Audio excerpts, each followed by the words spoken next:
As this year draws to a close, I want to offer you something simple. It's not a new goal. It's not a new version of you. It's a reset. Because for many capable women, the problem they face isn't a lack of effort. It's that we've been living from responsibility for so long that we've lost our inner signal. We've been giving, holding, fixing, managing, and somewhere in that, we stopped hearing ourselves and what we need. So today is not about becoming better. It's about coming back to yourself. And before this year ends, I'm going to give you one question. A question you can journal on tonight or tomorrow that brings you back to your truth. Let's start here. Many of us were trained to believe that love is learned through being easy to be with, being agreeable, being useful, being the one who doesn't create problems. And over time, pleasing starts to feel like love because it gets rewarded, it gets approval, it keeps the peace. But with all honesty, pleasing isn't love. Pleasing is a strategy. It's what you do when you have learned that being fully yourself might cost you something. The cost might be a reaction, a conflict, disappointment, or rejection. And I want to give you a way to spot it. When you're about to say yes, take a couple of seconds and scan your body. Do you feel open? Or do you feel tight, pressured? You get the sense of, I have to be responsible. Pleasing usually has a signature. You say yes with your mouth while something inside you goes quiet and your body stiffens. And if this has been your pattern, I want you to understand that I'm not judging it. I want to acknowledge the fact that it was intelligent because up to this point, it was a way for you to protect yourself. And it also taught you something dangerous. That love is something you maintain rather than something you live. The second pattern is overgiving, especially the kind that looks noble. But I want to clarify something first. Overgiving doesn't equal to generosity. What it is generosity without self. It's when you keep offering and offering and offering until you can't tell what you want anymore.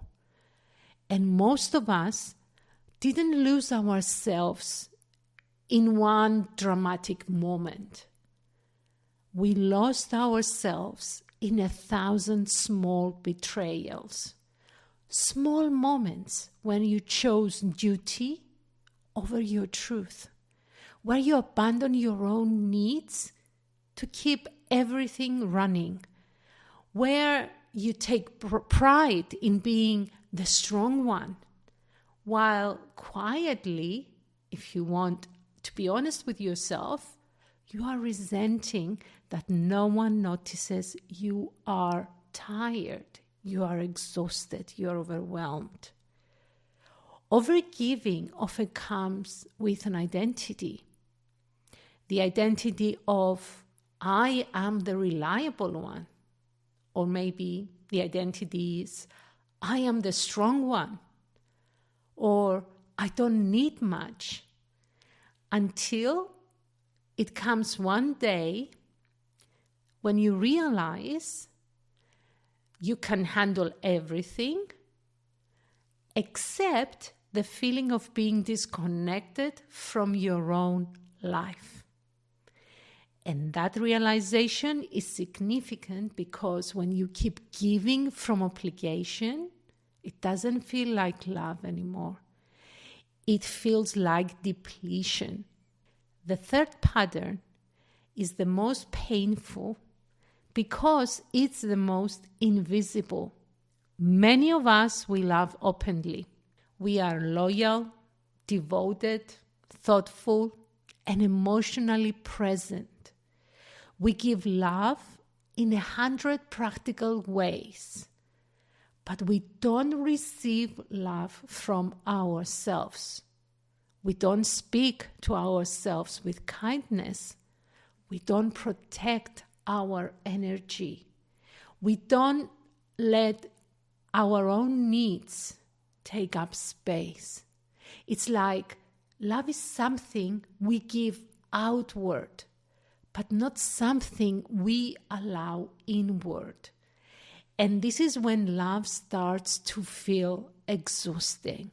And the reason is not because we are incapable of love.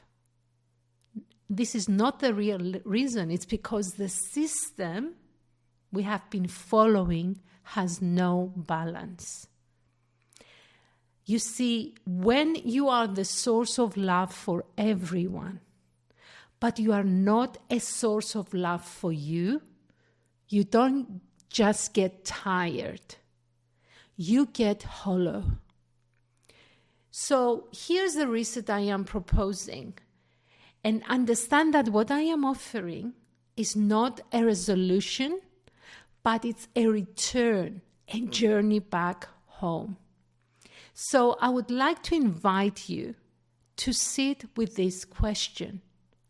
What is the truest thing about me that I keep betraying?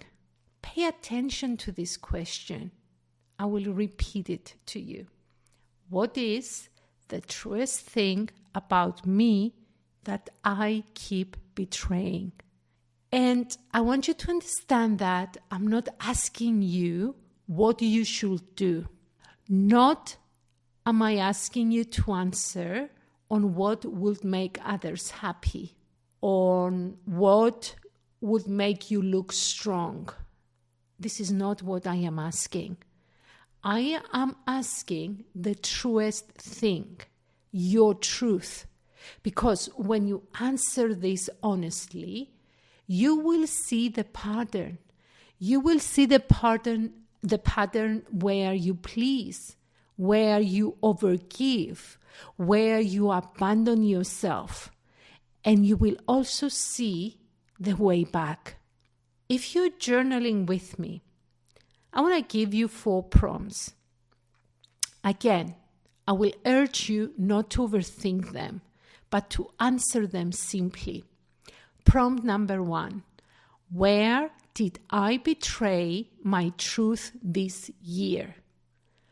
Think about your relationships, work, boundaries you set and didn't follow, your health, and the time you spend on doing productive work, meaningful work, and the time you spend on doing nothing. Prompt number 2. What did it cost me? Did it affect my energy levels? Think situations where you might felt resentment, numbness, disconnection, and think about those moments that you might have lost self-respect. Again, honesty is key. Prompt number 3. What was I afraid would happen if I honored myself? Honesty, again, speak your truth. Was I afraid the conflict, the disappointment, that I might be too much, that I might be rejected? What was it? Prompt number 4.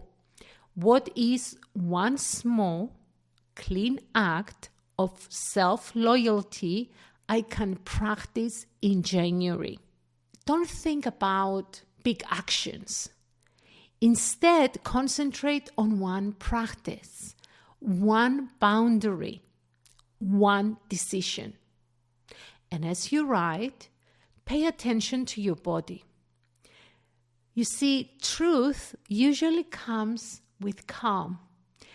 Even when it's uncomfortable, it's honest.